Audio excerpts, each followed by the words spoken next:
Welcome back, class. This video will be your demonstration for the Lesson 2 art tasks that need to be completed for the end of this lesson. Your learning goals for this lesson are to create an abstract sculpture in the round. That means that the sculpture is not just flat on one side. There are dimensions around all areas around the sculpture. That is also structurally balanced, so it's not going to fall over, and it's visually balanced. You've thought of incorporating design throughout the entire sculpture. And then your second learning goal is that you're going to collaborate with classmates by sharing and interpreting one another's work and then refining your work based on that feedback. Now, the revision won't come until lesson 3, but that's the reason why you are going to also be providing interpretations and some critiques on your classmates' work. With that said, before I go into what your submission should look like, I'm primarily going to redirect your attention to go back to the Who is Henry Moore video and the Sculpting Basics video from this lesson. They are very important. I know, I think they're each almost 10 minutes long. They might, be too long for you. You don't want to watch them. You want to skip over them, but they are, in essence, more important than even this video right now. The Sculpting Basics video, if you've already watched it, shows how to go about sculpting your projects from beginning to end. Also talks about how to maintain good craftsmanship, how to attach your clay, how to cut it, how to keep it smooth using water and your finger and other tools you may have around the house. So please make sure you watch that.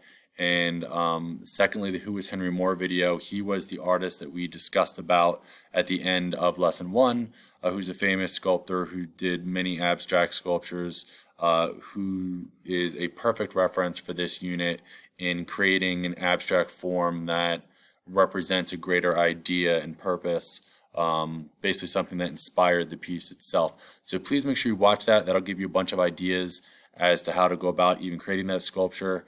Or maybe you didn't like your sketch from lesson 1. It's not set in stone. You don't have to keep that. I would, however, advise doing a new sketch before creating your actual sculpture, just to make sure that you still have the direction you want to go in. But you will find the Henry Moore video and the Sculpting Basics video very helpful. And look at that, my lights went on again. So please make sure you've watched those if you haven't already. What I do want to discuss though today, other than watching those videos, is that you are going to be sculpting your sculpture with the clay that you have. You're going to start sculpting it. It doesn't have to be finished. It doesn't need to look as polished and refined as this. But please start pushing and pulling it with your hands, using a little bit of water on your finger to smooth it out, to keep those textures smooth and soft, stop it from drying out as fast. And maybe you want certain parts to be bumpy. Maybe that's part of the sculpture's design and part of the message of the overall idea. But before you wrap things up for the day or for this lesson, make sure you do have some kind of plastic bag to put it in, like one of those large gallon Ziploc bags would be great, or wrap it up in some saran wrap. Just make sure that you are keeping it airtight so no air is getting in and letting it dry out. So anyway, you're going to create your sculpture. At the end of the lesson, take a picture and submit it.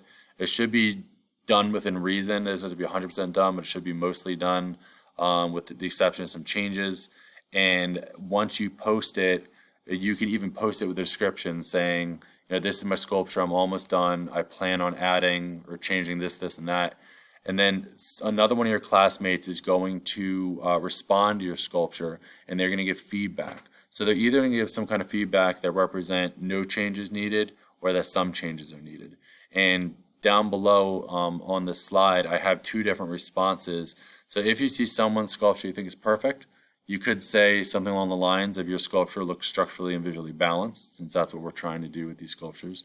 I really like the design of your sculpture and the curves that show motion throughout the entire work. So that's more than just, I like it, don't change anything. Please give a response that's worthy of someone's time to read it and that's actually helpful to the artist. Everyone is going to be graded on whether or not you do respond to someone else's work.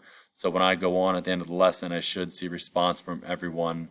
You should be responding to at least one other person's work.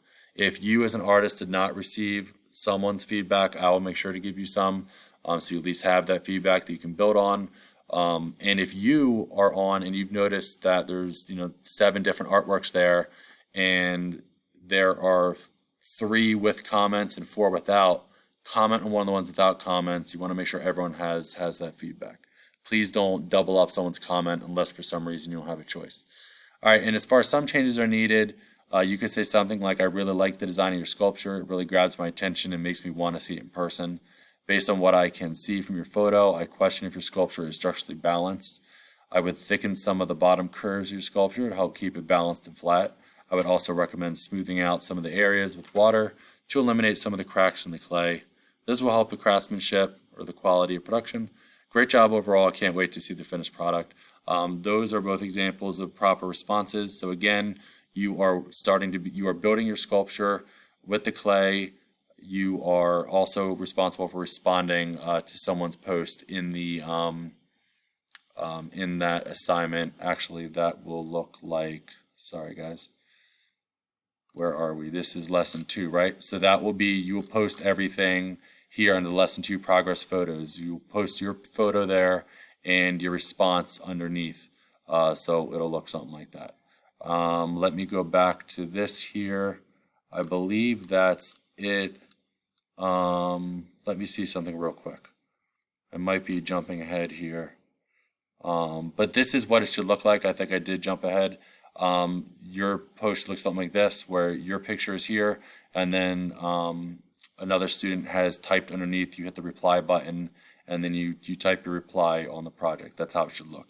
Yeah, this should actually be here. I had this in the wrong lesson. I thought something was missing. All right, but that is it for lesson 2. Please make sure at the end of this lesson, as I keep trying to move this slide, that's a little tricky. Anyway, make sure that you submit both your photo of your sculpture and a response to a peer's sculpture. And for lesson 3, you will be taking that feedback and revising your sculpture based on the feedback. But we'll be talking about that in a few days. All right, everyone. I look forward to seeing your sculptures and see how they're coming along. Please message me if you have any questions, and I will see you guys for lesson 3. All right, bye, everyone.